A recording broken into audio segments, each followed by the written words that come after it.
इस तस्वीर में आप देख सकते हैं कि कैसे एक विदेशी युवक हमारे देश के झंडे को फाड़ रहा है और ये शायद अमेरिका का कोई लड़का होगा, युवक होगा, क्योंकि पीछे अमेरिका का झंडा भी है।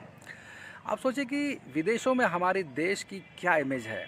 अभी हमारा देश सबसे गिरा हुआ है। हमारे देश में आपको मैं गिनवा दूं तो बेरोज़गारी सबसे ज़्यादा है, हमारे देश में महंगाई सबसे ज़्यादा है, हमारे देश में भूखे लोग सबसे ज़्यादा हैं, हमारे देश में बेरोज़गार अनपढ़ गंवार लोग सबसे ज़्यादा हैं, हमारे देश में घूसखोरी भ्रष्टाचारी सबसे ज़्यादा है और हमारे देश के नेता सबसे भ्रष्ट हैं।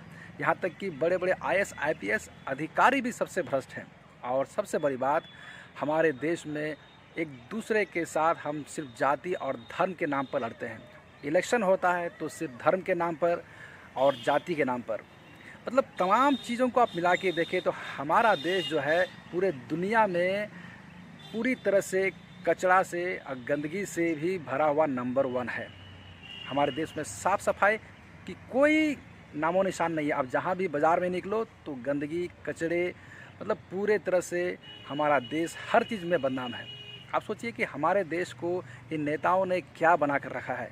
हमारे देश में जब विदेशों से लोग आते हैं और देखते हैं कि भारत जो खुद को बाहर में विश्व गुरु कहलाता है, देश की स्थिति कितनी ख़राब है। गंदगी है, चारों तरफ सड़कों में गंदगी है, खुले गायें हैं, भटक रहे हैं, मतलब कूड़े कचरे से भरे हुए हैं। और यहाँ पर सबसे ज़्यादा जातिवाद, धर्म के नाम पर लोग एक दूसरे को मारने काटने पर पड़े हुए हैं। इस देश को आखिर बर्बाद कौन कर रहा है। और यहाँ पर अभी सबसे बड़ी बात कि इतने बड़े यूथ है हमारे देश में, लेकिन रोज़गार बिल्कुल नहीं है। यही मामले में हमारा देश सबसे गिरा हुआ, सबसे नीच हमारा देश अभी बनता जा रहा है। लेकिन विदेशों में ऐसा नहीं है। विदेशों में ना जातिवाद है ना धर्मवाद है।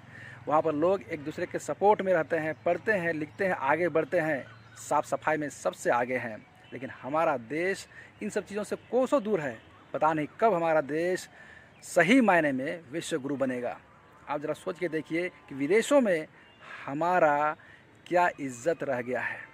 इस बारे में का जो भी ख्याल है अपनी राय कमेंट में ज़रूर दीजिएगा। वीडियो अच्छा लगे तो हमारे चैनल को ज़रूर सब्सक्राइब कीजिएगा।